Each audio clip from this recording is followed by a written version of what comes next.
Radio s'enchaîne. www.radio-100-chaîne.com. Radio s'enchaîne.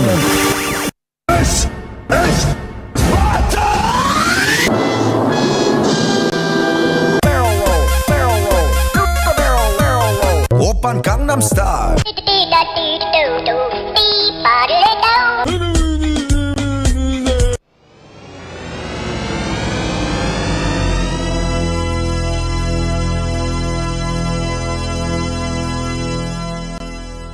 Et bonjour à tous et bienvenue dans l'émission Pop et compagnie. Nous sommes le mardi 12 avril et il est 18h. Nous sommes en direct et j'accueille aujourd'hui un invité spécial, c'est Stéphane. Salut Stéphane. Salut, il faut que tu m'allumes le micro. Ah, le micro n'est pas allumé apparemment, pourtant il est enclenché ici. Bon, on fera un petit test après, on verra. Donc Stéphane nous rejoindra sans doute pendant l'émission et on verra. En attendant, il va essayer de trifouiller, y a pas de souci si tu veux regarder, c'est pas grave. Alors bienvenue donc dans l'émission Pop et compagnie et nous allons commencer tout de suite comme d'habitude avec les bonnes nouvelles.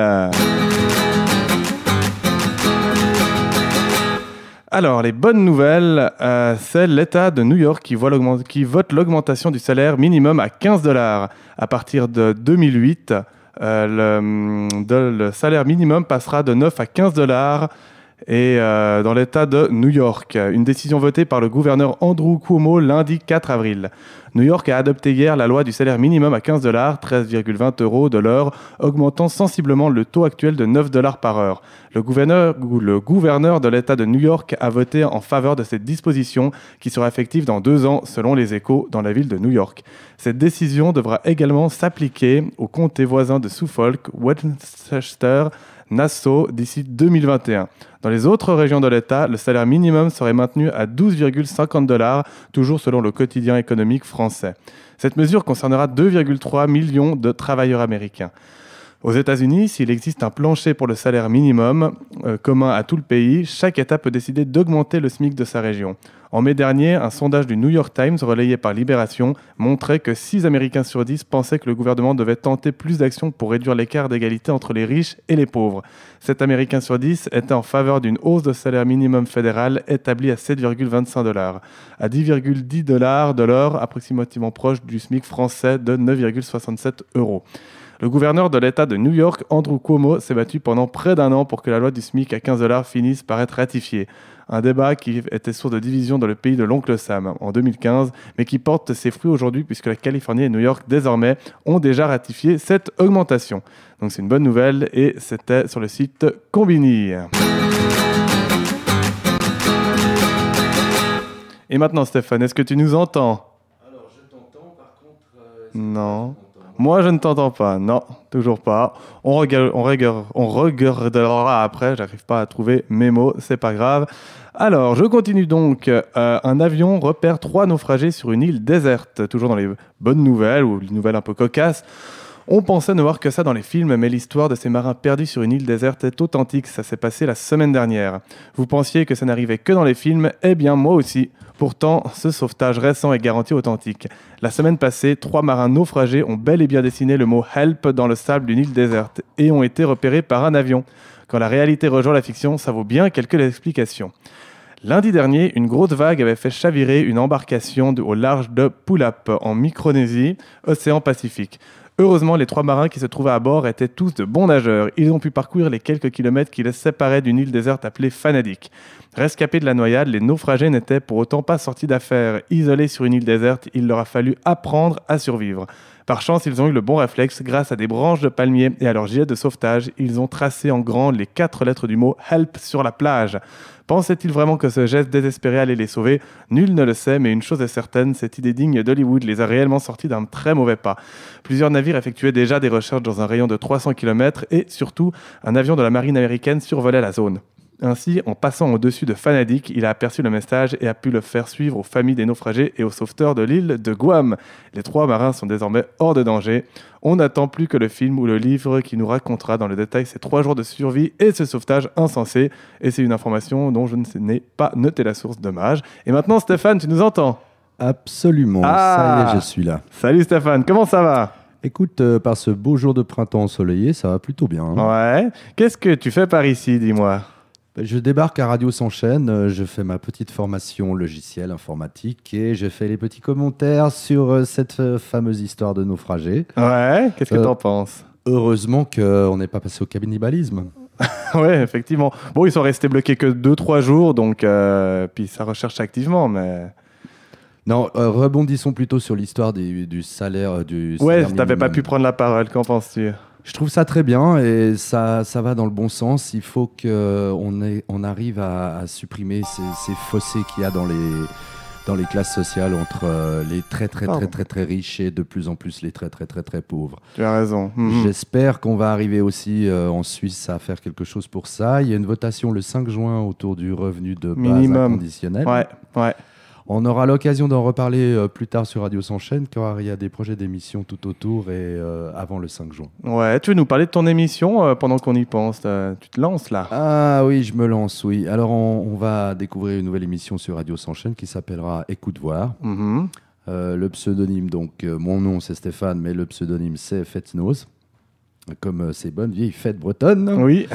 On parlera musique, on parlera aussi sujets un peu plus sérieux et puis des sujets aussi un peu plus détendus.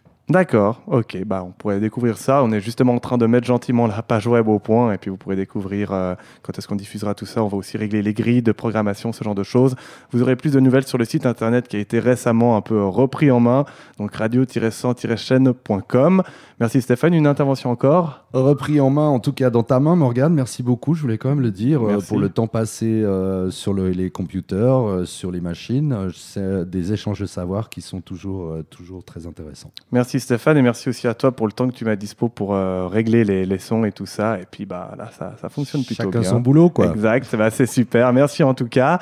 Tu peux rester branché hein, si jamais, je te vois, il n'y a pas de souci. Donc on va tout de suite diffuser la première musique. Là, c'est celle que vous avez entendu partir car j'essayais de faire un truc un peu en mode automatique car c'est normalement 3 morceaux qui se suivent. Donc on verra. Moi, j'étais pas à 100% satisfait, mais Stéphane me certifiait que c'était plutôt pas mal et que ça se cadrait bien. On fait confiance à la technique, on lance tout ça. Donc c'est parti pour 3 petits morceaux qui au total durent 2 minutes. À tout de suite.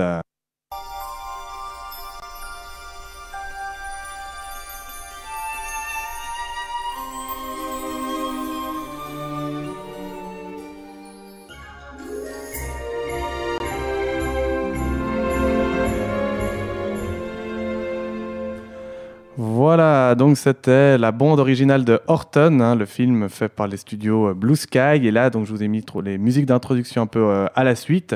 Donc, on a fait un peu le test, là, justement, on regardait avec Stéphane, ou plutôt on écoutait, voir le lien entre ces deux chansons. Puis des fois, vous pouvez peut-être des fois sortir des petits décalages ou des petites choses comme ça, mais je crois que dans l'ensemble, ça a été bien. Écoute, on s'en sort assez bien. Hein. On s'en sort bien, hein. Ok, alors maintenant, on va passer à la rubrique. C'était vraiment très intéressant.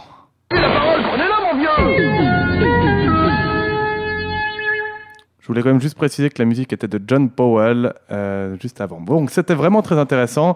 La gare, alors on va parler de train et chat quand même assez beaucoup dans cette rubrique. Là, vous vous rappelez quand même des émissions, si vous l'écoutiez fidèlement, on parlait d'une gare qui restait ouverte justement pour une étudiante, uniquement pour une étudiante qui prenait le train les matins et les fins de journée. Eh ben, elle vient de fermer.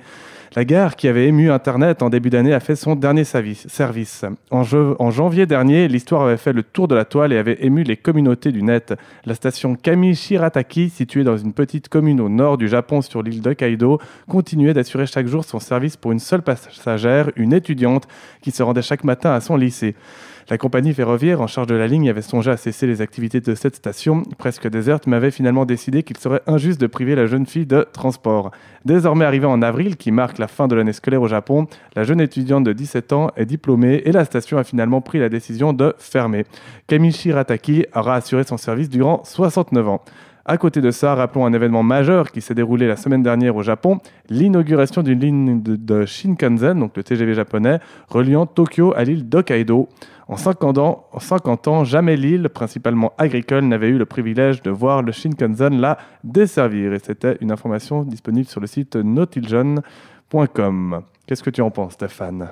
De la petite étudiante qui prenait son TGV? Non, c'était pas le TGV. Non, j'entends bien, ouais, c'est une boutade. Oui. Écoute, je trouve plutôt bien qu'un service public soit vraiment un service public, c'est-à-dire qu'elle fasse des efforts pour des cas particuliers. On est dans un monde où tout est généralisé, tout est mondialisé, tout est aseptisé. Et les exceptions me font toujours très, très plaisir. C'est toujours une histoire agréable d'entendre ce genre de choses, effectivement. C'est une jolie histoire, en tout cas. Je sais pas si la compagnie était privée ou publique, hein, tu sais, mais qu'importe dans le sens où même si elle est privée, tu vois, il y a quand même une mission derrière, ils veulent... Puis ça leur fait une bonne image, mine de rien, donc tu vois, c'est... Non seulement c'est une bonne image, mais en plus, bon, si c'est privé, alors effectivement, c'est pas du service public, mais encore Pas plus sûr. dans le privé, les exceptions sont de plus en plus rares. Ouais, bon. Voilà, c'était la petite... le premier article de C'était vraiment très intéressant.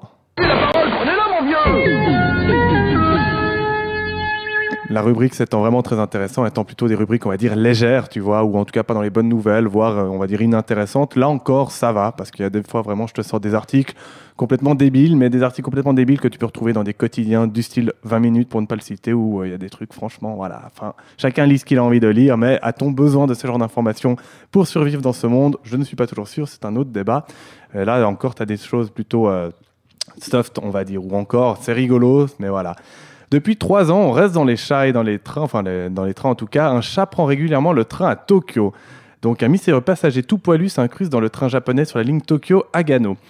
Au Japon, les transports en commun sont si simples à utiliser que même un chat peut le faire. Et ce n'est pas une expression, non. Depuis 3 ans déjà, un gros matou prend quotidiennement le train à Tokyo en utilisant la Seibu Ikebukuro, une ligne relativement bien fréquentée par les usagers. Ce passager peu ordinaire s'installe bien confortablement sur son siège et patiente durant le voyage. C'est bien connu, au Japon, comme partout ailleurs. D'ailleurs, les chats sont de vrais rois et rares sont ceux qui ne les portent pas un tant soit peu dans leur cœur. Alors évidemment, quand un minou de son espèce fraude de la sorte, car bien sûr il ne paye pas son ticket, ses compagnons de trajet sont les premiers à être attendris et à sortir leur appareil photo. Encore une information du site notigeon.com, donc tu vois une information plutôt nouvelle, plutôt légère, subtile, pas très intéressante, non ? Pas très intéressante, mais ça me fait penser au grand Miyazaki et à son fameux Chabus. Est-ce que tu te souviens de Oui, ça? ah oui, oui. J'arrive Fort plus bien. à me souvenir du titre du film. Totoro. Oui, c'est Totoro, effectivement. J'avais diffusé la musique, je crois d'ailleurs, une fois dans une de mes émissions, parce que tu vois, la musique, c'est donc des musiques de films ou de ce genre de choses. Et bien sûr, Miyazaki et puis le compositeur Joe Hisaishi, qui est quand même tout aussi génial. Donc, ouais, bien pensé, effectivement. Donc voilà. Bref, c'était vraiment très intéressant. C'était vraiment très intéressant. Et la musique suivante sera une musique toujours d'un film, Le Roi et l'Oiseau de Joseph Cosma. La piste numéro 1, on l'écoute tout de suite.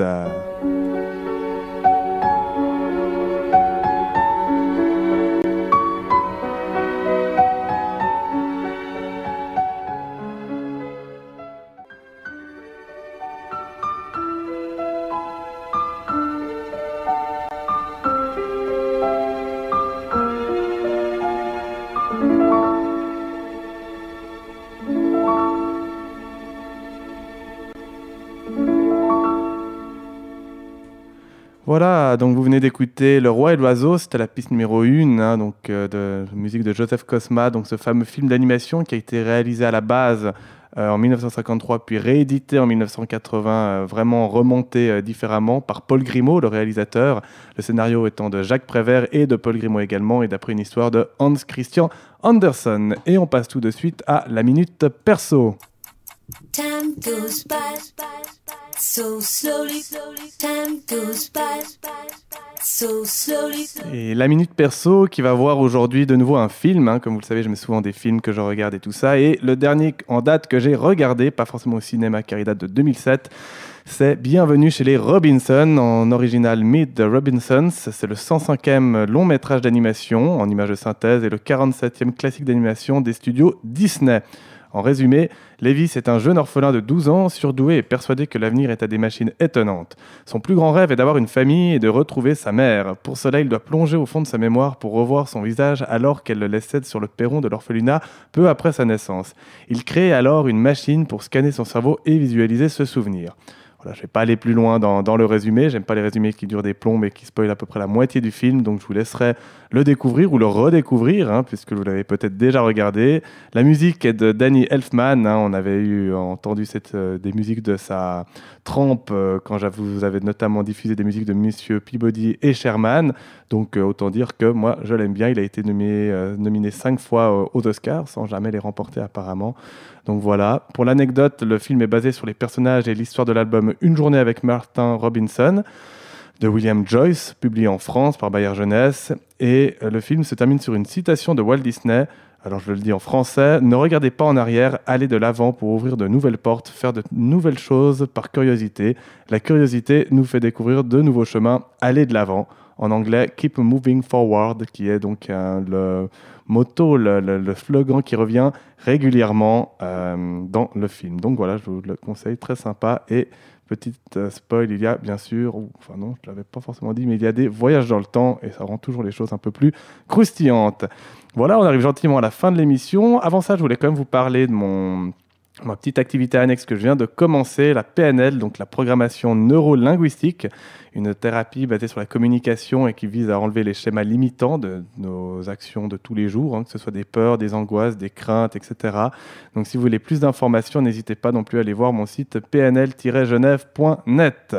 Pour le reste, je voulais quand même, comme je le fais d'habitude, parler de la radio et puis de l'organisation qui héberge cette radio, à savoir Carrefour Rue, qui est une association privée d'action sociale offrant accompagnement, repas, hébergement et activités aux personnes sans abri ou démunies. Il propose des alternatives aux réponses traditionnelles ou officielles, crée des lieux d'accueil pour répondre aux besoins des personnes sans ressources et lutte contre l'exclusion. Donc merci à Carrefour Rue et à toutes les personnes qui y travaillent et les bénévoles. Merci à tous. On se retrouve, je pense, dans 2 semaines, hein, ou dans 1 ou dans 3, ça dépend toujours de ma motivation. En tout cas, je vous remercie de m'avoir écouté. N'oubliez pas que vous pouvez télécharger l'émission sur YouTube dans le podcast Pop et compagnie, ou bien sûr pour avoir l'émission en direct et avec les musiques en entier sur radio-100-chaîne.com. Au revoir à tous. Au revoir Stéphane. Au revoir Morgane. Et juste une petite précision. Je t'en prie. Pour Danny Elfman, qui est le compositeur emblématique de tous les films de Tim Burton. Oui, aussi, c'est juste. Ouais. Et qui avait un groupe à l'époque magnifique, pour ceux qui veulent aller chercher un petit peu, ça date des années 80. Ça s'appelait Oingo Boingo. D'accord. Et c'est bien toute la folie de ce personnage dans cette musique et des années 80 avec. D'accord, merci pour cet apport. Et puis, on te retrouvera prochainement bientôt dans une de tes émissions. Tout bientôt, j'espère. Super, on se tient au courant. Vous verrez bien sur le site internet comment ça évolue. Au revoir à tous et à très bientôt. Bye bye.